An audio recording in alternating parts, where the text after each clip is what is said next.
रिमझिम बारिश तो है लेकिन सावन गायब है। रिमझिम बारिश तो है लेकिन सावन गायब है।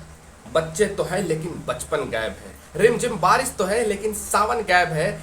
बच्चे तो हैं लेकिन बचपन गायब है। क्या हो गई तासीर जमाने को यारो। क्या हो गई तासीर जमाने को यारो। अपने तो है लेकिन अपनापन गायब है। अपने तो हैं लेकिन अपनापन गायब है। जोहार आदाब नमस्कार, मैं जुबैर अहमद। आज की जो मैं कहानी आपको सुनाने जा रहा हूँ, ये कहानी शायद रिश्ते के महत्व, रिश्ते की इंपॉर्टेंस बताएगा।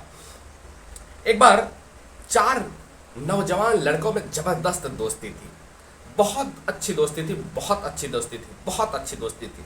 पहला जो लड़का था वो था राजकुमार, यानी कि राजा का बेटा था। दूसरा जो था वो मंत्री का बेटा था, और तीसरा साहूकार का बेटा था, और चौथा जो था वो एक किसान का बेटा था। मतलब एक किसान का बेटा जो था वो बहुत ही अत्यंत गरीब था, और वो तीनों रईस थे, तीनों पैसे वाले थे। तो चारों में जो है ना बहुत अच्छी दोस्ती थी, बहुत अच्छी दोस्ती थी, बहुत अच्छी दोस्ती थी। जहां जाते तो चारों साथ जाते, खाना खाते तो चारों साथ खाते, कोई भी काम करते तो चारों में मिल करके करते थे। बहुत दोस्ती थी, और चारों की दोस्ती को देख करके गांव वाले भी कभी कभी मिसाल दिया करते थे, देखो कितना चारों में गहरी दोस्ती है, गहरी संबंध है। एक दिन किसान ने कहा अपने बेटे से कि बेटा तू बहुत गरीब है, तू बहुत गरीब है, और वो तीनों जो है ना बहुत रईस है। कोई राजा का बेटा है, कोई मंत्री का बेटा है, कोई साहूकार का बेटा है, और मैं बहुत ही गरीब हूँ बेटा, मैं बहुत ही गरीब हूँ। तू उन लोगों के साथ मत रह, तू दूर हो जा। तू उन लोगों के साथ मत रह, तू दूर हो जा, तू दूर हो जा, क्योंकि मैं बहुत गरीब हूँ। तो बेटा कहता है कि पापा मैं घर छोड़ सकता हूँ, लेकिन उन तीनों का साथ नहीं छोड़ सकता। पापा को बहुत गुस्सा आया, किसान को बहुत गुस्सा आया।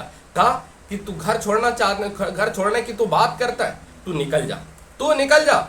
और फौरन वो जो निकलने का आदेश दे देते हैं, और वो भी अपना बोरिया बिस्तर समेटते हैं और निकल जाते हैं। अपने तीनों दोस्तों के पास जाते हैं, और तीनों दोस्तों के पास जाते हैं, और तीनों दोस्तों से कहते हैं कि पिताजी ने हमको घर से निकाल दिया।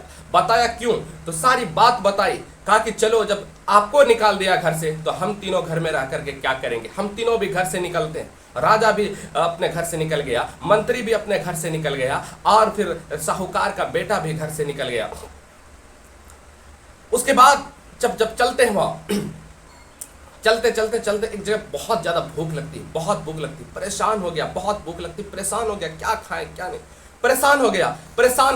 जब परेशान हो गया ना, तो फिर एक किसान का बेटा कहता है कि भाई तुम तीनों ने क्यों मुसीबत मोल ली। घर से तो मुझे निकाला था ना, तूने मेरे लिए क्यों मुसीबत, इतनी बड़ी मुसीबत ले ली। अब बताओ क्या खाएंगे क्या पिएंगे।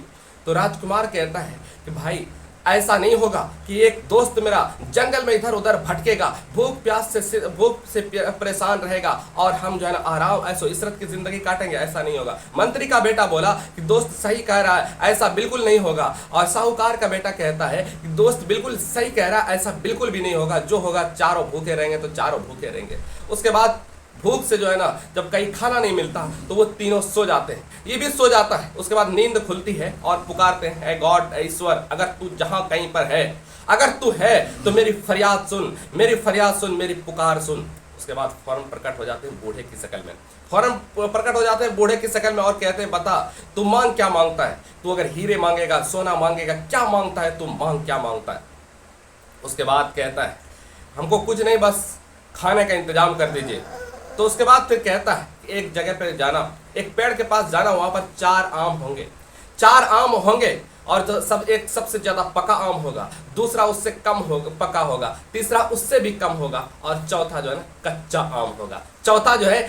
आम होगा। उसके बाद चारों फल तोड़ करके खा लेना। सबसे पहले जो पका फल खाएगा वो आगे चल करके राजा बनेगा। दूसरा जो कम पका खाएगा वो मंत्री बनेगा। तीसरा जो है ना जो कम पका खाएगा, जो तीसरा उससे भी कम पका जो फल खाएगा, वो जो है उसके जैसे ही वो थूकेगा, उसके जुबान से जो है ना सोने और चांदी और हीरे निकलेंगे। उसके बाद चौथा जो फल, कच्चा फल जो खाएगा, वो जिंदगी भर उम्र कैद में रहेगा, वो जिंदगी भर जेल में रहेगा। उसके बाद चारों फल तोड़ने के बाद आते हैं, और तब तक इन तीनों की नींद खुल जाती है। तीनों दोस्तों की नींद खुल जाती है। जब तीनों दोस्तों की नींद जब खुल जाती है ना, तीनों दोस्तों की जब नींद खुल जाती है, तो उसके बाद फिर जो है कच्चा फल अपने लिए, किसान का बेटा अपने लिए रखता है, और पका फल इन तीनों को बांट देते हैं। उसके बाद फिर जो है जब खा लेते हैं, खाने के बाद पानी पी लेते हैं, पानी पीने के बाद जब जाते हैं, जब जा रहे होते हैं कि चलो अब देखा जाएगा, उसके बाद एक साहूकार का बेटा थूक देता है। जब साहूकार का बेटा थूक देता है तो उससे जो है हीरे निकल जाते हैं, उसके मुंह से हीरे निकलने लगते हैं, और वो हीरे लेकर के अब जाते हैं बेचने के लिए। हीरे लेकर के जब जाते हैं बेचने के लिए, हीरे लेकर के जब बेचने के लिए जाते हैं, तो फिर क्या होता है ना, फिर क्या होता है कि जो है ना रास्ते में हाथी आ रहा था। हाथी आ रहा, तो बहुत भीड़ थी। पूछा कि क्या हुआ? कहा कि हाँ, यहाँ का राजा मर चुका है, और इसके ये जो है ना जिसके गले में लगा देगा ये माला, इसके ये हाथी जिसके गले में पहना देगा वो इस राज्य का राजा हो जाएगा। उसके बाद फिर वहां से वो आते हैं और इसी लड़के को पहना देते हैं हार, इसी लड़के को माला पहना देते हैं। जब माला हार पहना देते हैं इस लड़के को, तो ये राज्य का राजा हो गया।